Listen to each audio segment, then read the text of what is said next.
क्या आप भी उन लोगों में से हैं जिनको लगता है टेक्सचर आर्ट स्टार्ट करने के लिए बहुत सारे पैसों की ज़रूरत है, या फिर आप उतने सारे पैसे इन्वेस्ट नहीं कर सकते? तो मैं आपको बता दूं, मैंने अपनी टेक्सचर आर्ट की जर्नी ना 0 रुपीज़ में स्टार्ट की थी। हाँ, 0 रुपीज़। मैंने एक भी पैसा इन्वेस्ट नहीं किया था अपनी पहली टेक्सचर आर्ट की पेंटिंग को बनाने में। 2 साल पहले मेरी फाइनल ईयर की फाइनल एग्ज़ाम का टाइम था और स्टडी लीव चल रही थी। एक दिन ना बहुत घंटे पढ़ने के बाद मैं बोर हो गई और सबकी तरह मैं भी फ़ोन चलाने लगी। चलाते चलाते मेरी फीड पर एक वीडियो आ गई और वो थी टेक्सचर आर्ट की।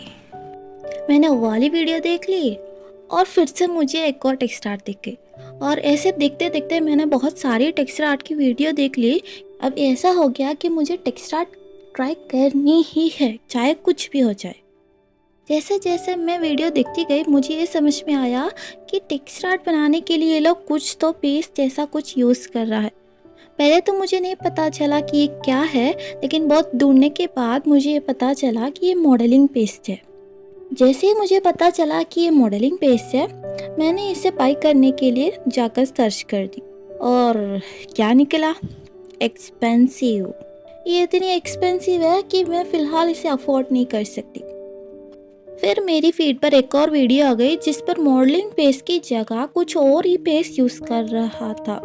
मैंने उसे ढूंढने की कोशिश की और वो थी जॉइन कंपाउंड। पर क्या करूँ, ये तो हमारे यहाँ मिलते ही नहीं है। पहले जो मिला था वो मॉडलिंग पेस्ट था, वो तो एक्सपेंसिव निकला। अब जो मिला है वो है जॉइन कंपाउंड, ये तो यहाँ मिलेगी नहीं। या पता नहीं ये जॉइन कंपाउंड कहाँ मिलता है। गूगल पे जाके देखा, नहीं मिला। फ्लिपकार्ट, अमेज़न, सारी वेबसाइट मैंने सर्च करके देखी, मुझे कहीं भी नहीं मिली ये चीज़, और मैं सैड हो गई। ऐसा करते करते कुछ और दिन बीत गए। ऐसे सर्च करते देखते वक्त मेरी नज़र एक वीडियो पर लग गई जिस पर बेस की जगह पाउडर सा कुछ यूज़ कर रहा था। तो मेरी क्यूरियोसिटी फिर से जाग गई। अब वह फिर से ढूंढ निकालने लगी ऐसी वीडियोस जहां पाउडर यूज़ कर रहा हो। किसी भी वीडियो पर यह मेंशन नहीं किया गया था कि ये कौन सा पाउडर है। कमेंट बॉक्स पर तो कोई रिप्लाई नहीं था। कमेंट बॉक्स पर बहुत सारे सवाल थे कि ये कौन सा पेस्ट है। तो मैंने भी जाकर कमेंट कर देख ली कि आखिर ये कौन सा पेस्ट आप लोग यूज़ कर रहे हो, प्लीज़ मुझे भी बताइए। कौन जवाब देने वाला था? कोई भी नहीं। कमेंट बॉक्स पर दूसरे लोग बोल रहे थे कि ये वाल पुट्टी है, कोई बोल रहा था कि ये पीओपी है, कोई बोल रही थी कि ये वाइट सीमेंट है। आखिर मुझे बिल्कुल आइडिया नहीं था कि ये कौन सा पाउडर है, और मैं कंफ्यूज्ड ही रह गई। एग्ज़ाम का टाइम था और मेरी एग्ज़ाम बहुत पास आ गई थी, और मैंने अपनी क्यूरियोसिटी की किताब को बंद करके रख दिया जब तक मेरी एग्ज़ाम ख़त्म ना हो। और मैं वेट करने लगी कब जाकर मेरी एग्ज़ाम ख़त्म हो, कब मैं आखिर में टेक्स्ट आर्ट ट्राई करूं। और वेट करते करते मेरी एग्ज़ाम ख़त्म हो गई। एक दिन मैं अपने घर के चक्कर काट रही थी और मुझे देखी एक पैकेट जिस पे ऊपर लिखा था वाल पुट्टी। हाय वाह, मेरी तो लॉटरी लग गई। मुझे वाल पुट्टी मिल गई, इसका मतलब मैं अब इससे टेक्सचर पेस्ट बना सकती हूँ। लेकिन मेरे सामने एक और प्रॉब्लम था कि मैं टेक्सचर आर्ट को बनाऊंगी तो कहाँ बनाऊंगी।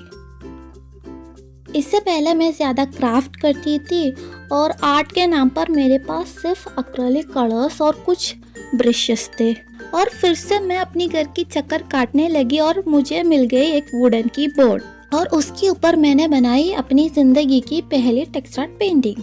उसके बाद मुझे एक और वुडन की बोर्ड मिल गई और उसके ऊपर भी मैंने टेक्सचर आर्ट बना लिया, और मेरी वुडन बोर्ड ख़त्म हो गई। अब मेरे पास कुछ भी नहीं था जिसके ऊपर मैं टेक्सचर आर्ट बना सकती थी। फिर एक दिन मैं किचन क्लीन कर रही थी, मुझे किचन की कोने से एक केक बोर्ड मिला। ये पिछले साल का कोई बर्थडे का बोर्ड था जिसको मैंने क्लीन करके रखी हुई थी, और मैंने उसके ऊपर भी टेक्सचर आर्ट बना ही ली। फिर मैं एक और बना ली, फिर एक और। ऐसे करते करते मेरी टेक्सचर आर्ट की जर्नी शुरू हो गई। हर घर की कहानी अलग होती है, उसी तरह यह ज़रूरी नहीं है कि आपको भी अपनी घर से सारी चीज़ें मिल जाए। इसीलिए मैं आपको बताऊंगी कि 1000 रुपीज़ के अंदर आप कैसे अपनी टेक्सटाइल आर्ट की जर्नी स्टार्ट कर सकते हैं। पहले बात करते हैं पेस्ट के बारे में। उसके बिना तो टेक्सटाइल आर्ट आप बना ही नहीं सकते, है ना। मुझे तो बहुत मेहनत करने पड़े थे एक परफेक्ट टेक्सचर पेस्ट बनाने में। आपको उतनी ज़्यादा मेहनत करने की ज़रूरत नहीं है। ये वाली वीडियो पर मैंने बताया है कि आप अपने ही घर पर 100 रुपीज़ के अंदर ही आप कैसे एक परफेक्ट टेक्सचर पेस्ट बना सकते हो। Link is in both description box and I button. अब बात करते हैं कि आप कहाँ पर टेक्सटाइल आर्ट बनाओगे।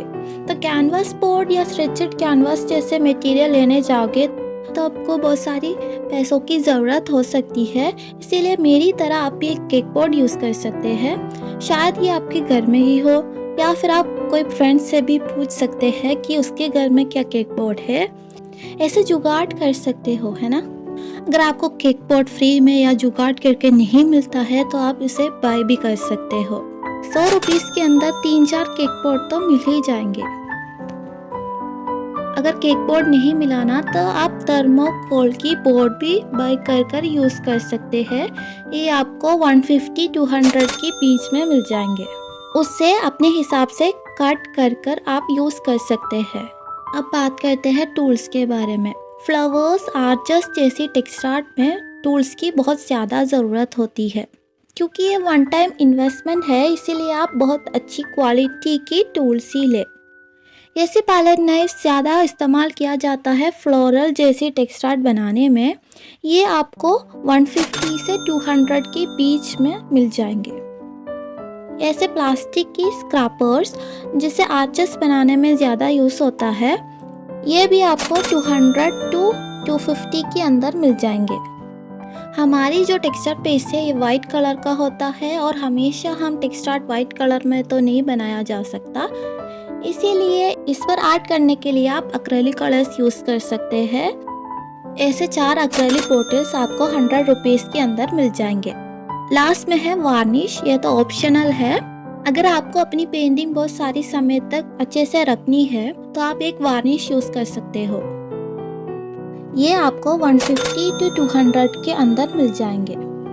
तो 100 रुपीज़ में आपका टेक्सचर पीस हो गया और 200 में केक बोर्ड या फिर थर्मोकोल बोर्ड, पैलेट नाइफ का 200, प्लास्टिक स्क्रैपर्स का 250, एक्रेलिक कलर्स की 100 रुपीज़ और वार्निश का 150 रुपीज़।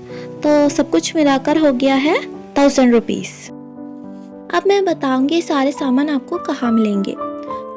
केक बोर्ड हो या प्लास्टिक स्क्रैपर्स, ये दोनों आपको कोई भी केक मटेरियल सेल करने वाली दुकान में मिल जाएंगे। अगर थर्मोकोल बोर्ड है या एक्रेलिक कलर्स है, ये दोनों आपको स्टेशनरी शॉप में मिल जाएंगे।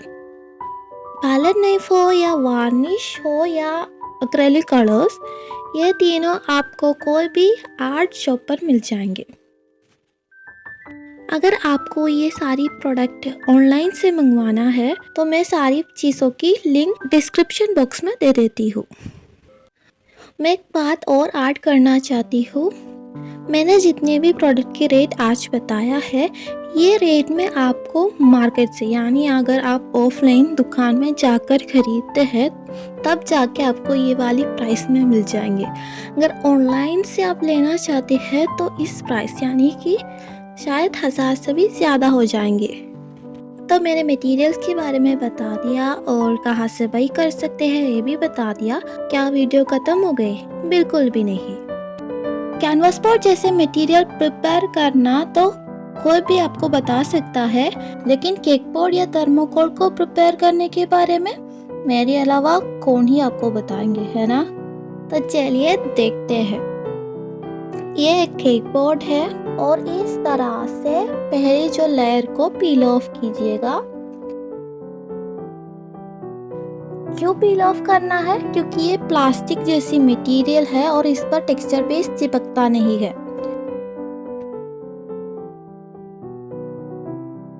अब इसके ऊपर हम लगाएंगे टेक्सचर बेस। सारी जगह कवर करते हुए एक अच्छी सी लेयर बनाते हैं। अब हमारी बेस तैयार हो चुकी है। इसे सूखने के बाद इसके ऊपर आप कोई भी टेक्स्ट आर्ट बना सकते हैं।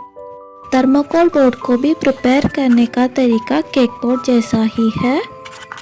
थर्माकोल के ऊपर टेक्सचर पेस्ट लगाने के बाद इसे सूखने रख देना। उसके बाद आप उसके ऊपर कोई भी टेक्स्ट आर्ट बना सकते हो।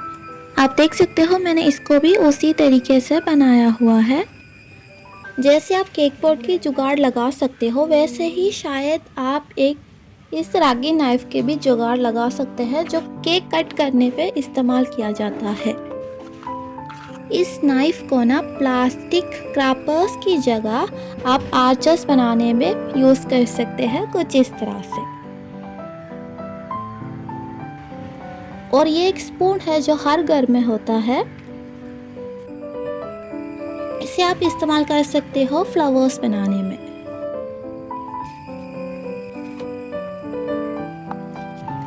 इस वीडियो के रिलेटेड आपको कोई भी सवाल पूछने हैं या डाउट है तो आप कमेंट सेक्शन पर पूछ सकते हो। मैं पूरी कोशिश करूंगी कि मैं आप सबका जवाब दे सकूं। अगले हफ्ते अगले वीडियो के साथ मिलते हैं, तब तक के लिए अलविदा।